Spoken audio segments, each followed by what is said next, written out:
వెన్నెల నిజ స్వరూపాన్ని రాజ్ ముందు బయటపెట్టిన కావ్య. షాక్లో అపర్ణ, అనామిక, స్వప్న. ఇంతకు ఏం జరిగింది? అసలు వెన్నెల నిజ స్వరూపాన్ని రాజ్ ముందు బయట పెట్టడమేంటి? వెన్నెల గురించి కావ్య ఎలా తెలుసుకుంది? అసలేం జరిగిందనేది వీడియోలో చూసి తెలుసుకునేద్దాం. బ్రహ్మముడి అప్కమింగ్ ఎపిసోడ్స్లో ఏం జరగబోతుందో ముందుగా తెలుసుకోవాలి అనుకుంటే వీడియోని లైక్ చేయండి, ఛానల్ని సబ్స్క్రైబ్ చేసుకోండి, పక్కనే ఉన్న బెల్ సింబల్లో ఆల్ పై క్లిక్ చేయండి. ఎలా చేయడం వల్ల అందరికంటే ముందుగా చూడవచ్చు. మొత్తం మీరు చూసుకున్నట్లయితే శ్వేతతో కలిసి వెన్నెల కోసం ఎన్నో ప్రయత్నాలు చేస్తుంది కావ్య. ఎంతలా ప్రయత్నించినా గానీ వెన్నెల కోసం తెలియకపోవడంతో పార్టీ ఏర్పాటు చేయాలనుకుంటారు. ఇంకా ఇద్దరూ కలిసి 10th క్లాస్ బ్యాచ్ మొత్తానికి పార్టీ ఏర్పాటు చేసేసరికి అక్కడికైతే వెన్నెల వస్తుంది. వెన్నెలతో అయితే మాట్లాడుతూ ఉంటుంది శ్వేత. అసలు వెన్నెల ఎక్కడుంటుందో ఏంటో, వాళ్ళ అమ్మా నాన్నలు ఎవరో ఏంటో తెలుసుకోవాలి. అన్ని విషయాలు తెలుసుకుంటేనే కదా మనం ఏంటనేది, బిడ్డని ఇంటికి ఎందుకు పంపించిందనేది తెలుసుకోవాలి. వెన్నెలను అడిగినంత మాత్రాన మనకు నిజం చెప్పేస్తుందన్న నమ్మకం నాకు లేదు అంటూ కావ్య చెప్పేసరికి, సరే పార్టీ అయిపోయిన తర్వాత ఎవరికి వాళ్ళు ఇళ్ళకి వెళ్తారు కదా, అప్పుడు వెన్నెల ఇంటి అడ్రస్ని కనుక్కుందామని చెప్పి కావ్య, శ్వేత ఇద్దరు కూడా అనుకుంటారు. పార్టీ అయ్యేంత వరకు వెన్నెల ఉంటుంది. సరే శ్వేత, ఇంకా నేను వెళ్ళొస్తాననగానే ఉండు, డ్రైవర్ని ఇచ్చి పంపిస్తానంటూ ఇంకా డ్రైవర్తో వెన్నెలనైతే ఇంటికి పంపిస్తుంది. ఇంకా వెన్నెల ఏ ఇంట్లో ఉంటుందన్న విషయం డ్రైవర్ ద్వారా తెలుసుకుంటుంది. ఇంకా ఇంటి మీద అయితే నిఘా వేస్తారు. వెన్నెల అప్పుడప్పుడు బయటకు వెళ్ళడం, ఇంట్లో ఒక పెద్దావిడ అంటే ఒక బామ్మ ఉండడం, ఇదంతా కూడా గమనిస్తుంది కావ్య.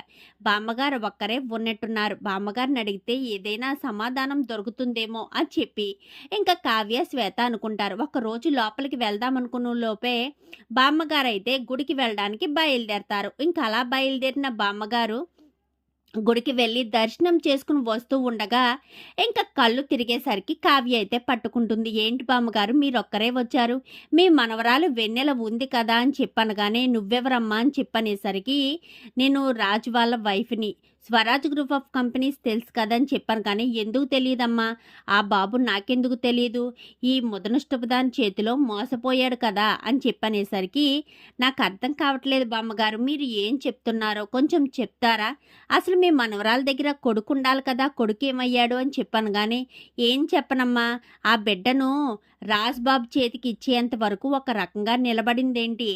తనని ప్రేమించిందంట కాలేజీ డేస్లో. ఆ సమయంలో పెళ్లి చేసుకోలేదని ప్రతి క్షణం మొగుడిని హింసించేది. ఆ మొగుడు దారి తప్పి ఎటో వెళ్ళిపోయాడు. ఆ తర్వాత రాజు అని ఆ అబ్బాయి వచ్చేవాడు. వచ్చిన ప్రతిసారి కూడా ఏదో కళ్ళబొల్లు కబుర్లు చెప్పి, నిన్ను పెళ్లి చేసుకునుంటే నా జీవితం ఎలా ఉండేది కాదు కదా, నిన్ను పెళ్లి చేసుకోకే నా జీవితం ఇలా ఉంది, నా మొగుడు నన్ను వదిలేసి వెళ్ళిపోయాడు, నా జీవితం ఇలా ఒంటరిగా అయిపోయింది, ఈ బిడ్డను నీతోనే కనాలనుకున్నాను, కానీ నా మొగుడు వల్ల కనాల్సి వచ్చింది, పోనీలే నా జీవితం ఇంకెలాగే అయిపోయింది కదా, నేను ఏదో ఒకటి మింగి నేను నా బిడ్డ చనిపోతాంలే అని చెప్పి ఇంకా ఎమోషనల్ బ్లాక్మెయిల్ కిందే చేసేదమ్మా. వచ్చిన ప్రతిసారి కూడా బాబు ఎంతగానో నచ్చ చెప్పేవాడు. ఒక ఫ్రెండ్ లాగా, తండ్రిలాగా ఎంతలా నచ్చ చెప్పాలని చూసినా కానీ ఇది అసలు మాట వినిపించుకునేది కాదు. మొగుణ్ణి కూడా అలాగే తరిమేసింది అని చెప్పనేసరికి, తన భర్త ఎక్కడున్నాడమ్మా అని చెప్పాను. కానీ తను వేరే ఇంట్లో ఉంటున్నాడమ్మా అని చెప్పి ఇంకా ఆ బామ్మ అయితే చెప్తుంది. మరి ఆ బిడ్డను ఎలా ఇచ్చారు అని చెప్పనేసరికి, ఏముందమ్మా, పెళ్లి చేసుకుంటే నీతో సంతోషంగా ఉండేదాన్ని కదా, నిన్ను పెళ్లి చేసుకోకపోయినా నేను ఇక్కడ ఇలాగే ఏడుస్తాను, నాకు కడుపును పుట్టిన బిడ్డ అయినా సరే నీకు బిడ్డగా పెరగాలని ఆశపడుతున్నాను, నా కోరికైనా తీర్చు, లేదంటే నేను ఏదో ఒకటి మింగి చనిపోతాను అంటూ ఇంకా ఎంతో బాధను అనుభవిస్తున్నట్టుగా మాట్లాడేసరికి ఆ బాబు అదంతా నిజమని నమ్మి ఆ బిడ్డను పాపం ఇంటికి తీసుకువెళ్ళాడు. మీ ఇద్దరికీ కూడా పెళ్ళై సంవత్సరం అయ్యిందంట కదమ్మా అని చెప్పాను. కానీ అవునండి, ఆ బిడ్డ ఎవరో ఏంటో ఆయన ఇంట్లో వాళ్ళకి ఏమీ చెప్పడం లేదు, నా బిడ్డ అంటున్నారంత అని చెప్పనేసరికి, ఆ బాబు చాలా మంచివాడమ్మా, వచ్చిన ప్రతిసారి కూడా దీని మాటలు నమ్మి మోసపోతూనే ఉన్నాడు, అలాగే ఆ బిడ్డను కూడా తీసుకువెళ్ళాడు అంటూ ఇంకా బామ్మ చెప్తుంది.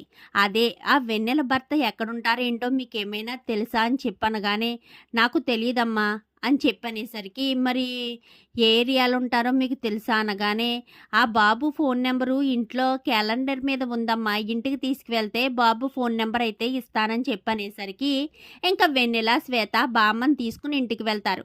ఆ సమయానికి ఇంట్లో వెన్నెల లేకపోవడంతో గబగబా క్యాలెండర్ మీద ఉన్న ఫోన్ నెంబర్ అయితే కావ్య ఎక్కించుకుని బయటకైతే వచ్చేస్తుంది. చాలా థ్యాంక్స్ బామ్మగారు, మీరు సహాయం చేసినందుకు అనగానే, నువ్వైనా సంతోషంగా ఉండాలి, ఆ బాబుకి నిజం తెలిస్తే నాకు అంతే చాలు, ఎన్నోసార్లు చెప్పాలని ప్రయత్నించినా కానీ ఇది నన్ను చెప్పనిచ్చింది కాదు, దీని జీవితాన్ని దీని చేతులారా ఇదే నాశనం చేసుకుంది, పాపం బాబు జీవితాన్ని కూడా నాశనం చేయాలని చూస్తుంది అని చెప్పి ఇంకా బామ్మ చెప్పేసరికి, సరే బామ్మగారు, ఈ డబ్బులు ఉంచండి, మీకు ఎందుకైనా పనికొస్తాయని చెప్పి కావ్య అయితే కొంత డబ్బుని బామ్మగారి చేతిలో పెట్టి అక్కడి నుంచి అయితే బయటకు వచ్చేస్తారు ఇద్దరు కూడా. ఇప్పుడు మరి ఏం చేద్దాం అనుకుంటున్నావు కావ్య?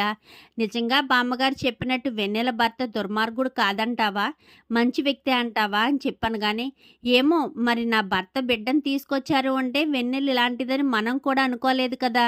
ప్రేమించిన మాట నిజమే కానీ ఇంత దారుణంగా ఎవరైనా ఉంటారా?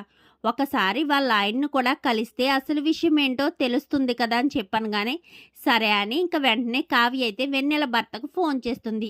హలో అని చెప్పాను. కానీ ఎవరు మీరు అని చెప్పనేసరికి, ఎవరో నేను మీకు వచ్చాక అన్ని విషయాలు చెప్తాను, మీ ఇంటి అడ్రస్ ఎక్కడా చెప్తే మేము అక్కడికి వస్తామనగానే, సరే అని ఇంటి అడ్రస్ అయితే చెప్తాడు. ఇంకా అక్కడికి వెళ్ళిన తర్వాత, మీరెవరండి, ఫోన్ చేసి అడ్రస్ అడిగారు, ఇంటికి వచ్చాక చెప్తానన్నారని చెప్పాను. కానీ నేను Swaraj group of companies Raj భార్యని అని చెప్పనేసరికి, నువ్వమ్మా రండమ్మా అని చెప్పనేసరికి, ఏంటండి అసలు మీ ఇద్దరికి మధ్య ప్రాబ్లం ఏంటి, మీరిద్దరూ ఎందుకు విడిపోయారు, వెన్నెల్ని ఎందుకు వదిలించుకోవాలనుకున్నారు, వెన్నెల ఏం చేసింది, వాళ్ళ ఫ్రెండ్స్గా మేము మీ ఇద్దరిని కలపాలనుకుంటున్నాము అని చెప్పనేసరికి, వద్దమ్మా దాంతో కలిసి నేను జీవించడం అంటూ జరిగితే అది నా చావే అనుకోవాలి అని చెప్పనేసరికి, ఎందుకు ఏం చేసింది తన మంచిదేగా, మీకు ఒక బాబు కూడా పుట్టాడు కదా అని చెప్పాను. కానీ ఏం చేసిందా, పెళ్ళైన మొదటి రోజు నుంచి కూడా నేను ఎంత కష్టపడి ఇంటికి వచ్చి ఎంత సంతోషంగా ఎంత ఆనందంగా చూసుకోవాలనుకున్నా కానీ నన్ను ఎప్పుడూ కూడా దగ్గరికి రానిచ్చిందే లేదు.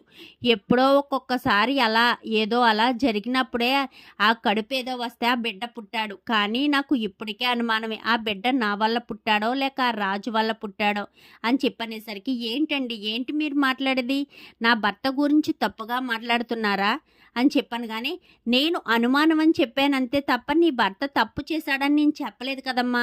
ఎందుకంటే నా భార్య నేను ఇంటికి వచ్చినప్పటి నుంచి కూడా నాకు ఈ కర్మ పట్టేది కాదు. ఆ ప్రేమించిన వ్యక్తి ఆ రాజుని పెళ్లి చేసుకుంటే నేను ఎంతో సంతోషంగా ఉండేదాన్ని అంటూ మాటకు ముందోసారి మాట తర్వాత ఒకసారి రాజ్ రాజ్ రాజ్ అంటుంటే ఏ భర్త అయినా ఎలా భరిస్తాడు. ఇది తీసుకొస్తే రాజు ఇలా తీసుకొచ్చేవాడు కాదు, అది తీసుకొస్తే రాజు ఇలా తీసుకొచ్చేవాడు కాదు, నేను దాంతో కలిసి ఉన్నన్ని రోజులు నరక యాతన చూసేవాడిని అని చెప్పి ఇంకా వెన్నెల భర్త చెప్పేసరికి, మరి వెన్నెలకి మీరే టార్చర్ పెట్టారని చెప్పారు అని చెప్పాను. కానీ లేదండి, నేను ఏ తప్పు చేయలేదు, ఎంతో ప్రేమగా చూసుకోవాలనుకున్నాను, కానీ నా భార్య కావాలని నన్ను వదిలించుకుని టార్చర్ పెట్టి మరి పాపం మా బాబుని ఏం చేసిందో మరి ఎలా చేసిందో తెలియదు కానీ రాజుకి అప్పగించేసిందంట, ఇప్పుడు జల్సాగా తిరుగుతుందంట అని చెప్పి ఇంకా వెన్నెల భర్త చెప్పేసరికి, ఈ విషయాలన్నీ కొంచెం నా భర్తకు చెప్పగలరా అనగానే, నేనెక్కడికి వచ్చి చెప్పలేనండి అని చెప్పనేసరికి వెంటనే పక్కనే శ్వేత వెంటనే బయటకు వెళ్ళి రాజ్కి అయితే ఫోన్ చేస్తుంది. అర్జెంటుగా నువ్వు ఎక్కడున్నా నేను చెప్పిన అడ్రస్కి వచ్చేయని చెప్పాను. కానీ శ్వేత ఏదో ప్రాబ్లంలో ఉందేమోనని చెప్పి రాజ్ అయితే గబగబా వస్తాడు. అక్కడికి వచ్చేసరికి కావ్య తన భర్తతో మాట్లాడుతూ ఉంటుంది. లోపలికి రా అని చెప్పాను. కానీ శ్వేత అయితే రాజును లోపలికి తీసుకుని వెళ్తుంది. ఇతను ఎవరో నీకు తెలుసా అని చెప్పాను. కానీ నాకు తెలీదు అని చెప్పనేసరికి, నీవు పెంచుతున్న బిడ్డకు తండ్రి అంటే వెన్నెల భర్త అని చెప్పాను. కానీ ఒక్కసారిగా షాక్ అయిపోతాడు రాజ్. వెన్నెల భర్త ఎక్కడే ఉన్నాడా, మరి ఎక్కడికో వెళ్ళిపోయాడు, వెన్నెలను వదిలేసి వెళ్ళిపోయాడు అని చెప్పింది, మరి ఇదో ఊర్లో ఉంటూ తనకు అన్యాయం చేశానని ఎందుకు చెప్తుంది, ఏంటండి ఏంటిదంతా అని చెప్పాను. కానీ చెప్తానండి, అన్ని విషయాలు చెప్తానంటూ ఇంకా వెన్నెల భర్త వెన్నెల గురించి, తన మనస్తత్వం గురించి, రాజు మీద తను పెంచుకున్న ఇష్టం గురించి ప్రతి క్షణము రాజ్ పేరు చెప్తూ తన భర్తను ఎంత నరకయాతన చేసిందో అన్నింటి విషయాల గురించి కూడా వెన్నెల భర్త చెప్పేసరికి ఒక్కసారిగా రాజు షాక్ అయిపోతాడు. మరి తను ఎలా ఏం చెప్పలేదనగానే, తను చేసినవి నాకు మాత్రమే తెలుసు, కావాలంటే మీరు వాళ్ళ బామ్మని అడిగినా అన్ని విషయాలు తెలుస్తాయని చెప్పనేసరికి వెంటనే రాజును వాళ్ళ బామ్మ దగ్గరికి కూడా తీసుకువెళ్తారు. అక్కడికి తీసుకువెళ్ళిన తర్వాత కూడా వెన్నెల గురించి అడిగేసరికి వాళ్ళ బామ్మ కూడా చెప్తుంది, వచ్చేవా బాబు, నీ గురించే ఎంతగానో బాధపడుతున్నాను.